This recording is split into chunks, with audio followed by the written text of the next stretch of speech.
Hey, it's your buddy Peace and Harmony with you here today. Zooming in, focusing in a little bit more on the dynamics of really what is conditional love? What is it like to be essentially experienced relationship as a source of supply in a narcissist or psychopathic relationship? When we look at the relationship dynamics that are experienced with a psychopathic or a narcissistic individual, essentially somebody who has an excessively inflated sense of self-importance, superiority, and coupled with a lack of empathy, meaning a general basic fundamental disregard for others, and essentially to the point where they view others essentially as a source of supply to them, their cause, their status, their procurement of their own goals in life. And essentially they are a second rate, second class, beneath those of the narcissistic individual. And this creates really a sort of conditional love dynamic within a relationship that is ongoing with a narcissist. It's always based on specific conditions. If this and this is good enough, if this and this works out, if this then that, and really it can be quite a roller coaster. The narcissist has quite a bit of instability in terms of how they look at the relationship. Whether you've paid them enough compliments, whether their gig went well, whether they're in the mood. Yes, everybody has different moods and things, but it's much different. Love with a narcissist has to be earned repeatedly again and again and again. They oftentimes display a very high perfectionist standard, and will make sure to either not give you attention or act disappointed in you if you're not perfect, if you haven't either in your appearance, in your admiration of them, if you haven't given them enough of the floor, they're going to pick up on this. And if you try to then communicate according to what is important to you, you'll see that they quickly show that they're disinterested and essentially will slight you and turn matters off your attention, and it creates a sort of disappointment that people habitually get used to accepting. And the problem when we look at this sort of very conditional love is that it's very stressful to feel like you have to repeatedly do more and go above and beyond consistently, constantly to earn this person's love, to get in their good graces, to keep in their inner circle. It's just, and you are always playing by their rules. The narcissist or psychopath is always the one who is in control, and really it creates a very pervasive ambiguity, uncertainty in the relationship, and that's how the brainwashing sets in.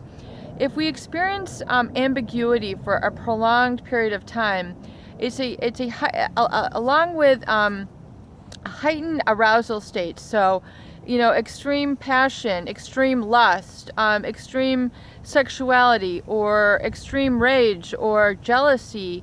If the human body, the human mind and spirit are existing in this very indelible, very sort of profound ambiguity, which means not really knowing if this relationship is going to work, if we're in, if we're out, and then coupled with a heightened emotional state such as lust, such as infatuation, such as jealousy, such as all the very strong human desires that come along with the relationship here. That's where the brainwashing sets in. That's where the gaslighting sets in, and that is why it's so difficult, I find, for people to really come to terms, see the relationship for what it is, and let them go, because they're addicted in this cycle.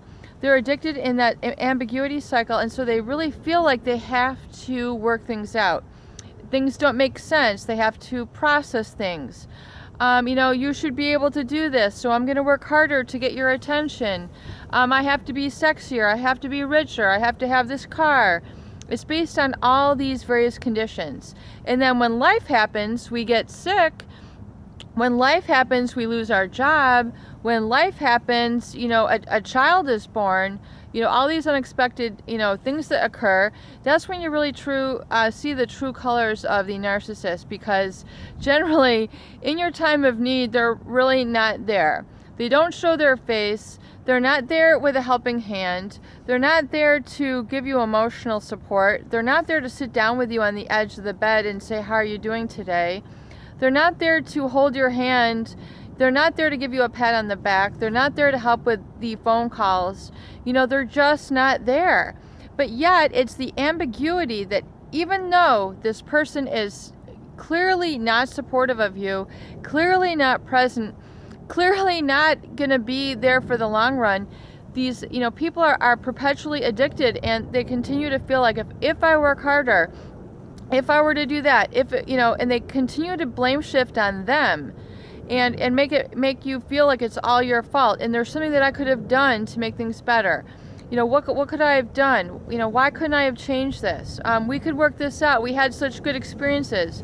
So they tend to perpetuate that over and over, and then habitually in the body. See, that's what a habit is. It's when you repeatedly do something over and over and over again without thinking about it. It becomes automatic. So, oftentimes people who are codependent by their kind of situation, by their own personality traits, who are givers, they tend to project this goodness onto the narcissist or psychopathic relationship, and tend to imbue that other person with the very good qualities that they wish they had, but they really don't. And so that's really one of the challenges I find with healing, is that people really do need to adapt and really, have the courage to see clearly into the relationship and really call it for what it is and say, this relationship was not good. This is not good for me. It's not, there's nothing that I could have done to have improved this situation, and I have to let this person go. But I think oftentimes the codependent, the other person feels like, if I work harder, it's based on all these conditions, when that in essence is not the case. They're going to do the same thing to whoever is next in line, and you need to develop some gratitude and say, thank goodness I'm not the next one to be in line. It's just like the Shania Twain song, the next time he cheats, it's not going to be on me. I really think that little saying holds true. And emerging through, the abusive relationships, learn to, reframe your experience and say, thank God I'm no longer being abused. And living in that gratitude will be enough to carry you through. And do this day by day, every day, so you can really start to feel that improved sort of awareness, gratitude, and empowerment coming into your life. Give it a chance.